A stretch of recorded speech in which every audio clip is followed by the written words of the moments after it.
ক্রিকেটের শতবর্ষের রেখায় অনেক বিন্দুর মাঝে লাল সবুজের তো ওই একটাই আমি যে স্থায়ী অমাবস্যার রাতের ওই জ্যোৎস্নার আলো, যে মৃদু হলেও অন্ধকারে পথ দেখিয়েছে বাংলাদেশের ক্রিকেটকে। আমি যে বর্ষার বাতাসে মুকুলিত বসন্ত, আমি ক্রিকেটের পংক্তিমালায় নতুন এক মাত্রা। আমার নাম সাকিব আল হাসান। আমি বাংলাদেশের ক্রিকেটের সূর্যোদয়।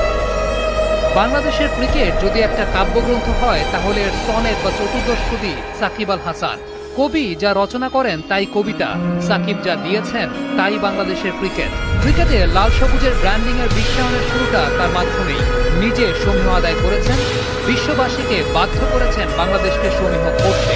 বিদেশ বিভ্রে ঘুরতে যাওয়া পর্যটক যখন নিজের দেশের পরিচয় দেয়, ওপাশ থেকে লাল সবুজের এই দেশটার বিজ্ঞাপনে তাকেও শুনতে হয় সাকিব আল হাসানের কথা।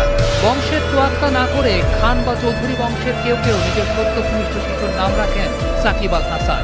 কেউ বা নিজের নাম পরিবর্তন করে নিজেই রাখেন সাকিব।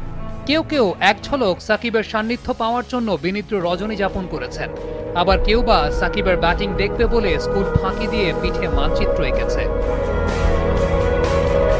ক্রিকেট বিশ্বে বাংলাদেশের মানচিত্রটাকে দাম বাড়িয়েছে সাকিব। এদেশের তরুণ প্রজন্ম তাকে অনুসরণ করে, অনুকরণ করে। জীবনের শেষ দিন গুনতে থাকা বুড়ো দাদু নাতিকে মাথায় হাত দিয়ে আদর করে বলে, আমার নাতিটা যেন সাকিব আল হাসানের মতো হয়। একটা প্রজন্ম যেখানে নিজের ব্যক্তিত্বকে সাকিবের মতো করে বহিঃপ্রকাশ করতে চায়, সেই সাকিবের তো সবকিছু মানায় না। যে সাগরে সব জাহাজই যায়, সেই সাগরে সাকিবের জাহাজ যাওয়াটাও কি মানায়?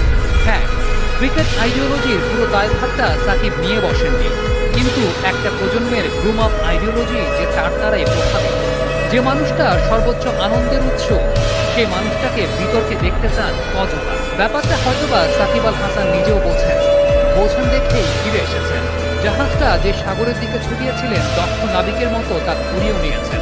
এই দেশে গর্ব করার মতো অনেক কিছুই আছে, সেই সাথে এই দেশে একটা সাকিব আল হাসানও আছে। ক্রিকেটের শতবর্ষের রেখায় অনেক বিন্দুর মাঝে লাল সবুজের তো ওই একটাই আমি যে স্থায়ী অমাবস্যার রাতের ওই জ্যোৎস্নার আলো, যে মৃদু হলেও অন্ধকারে পথ দেখিয়েছে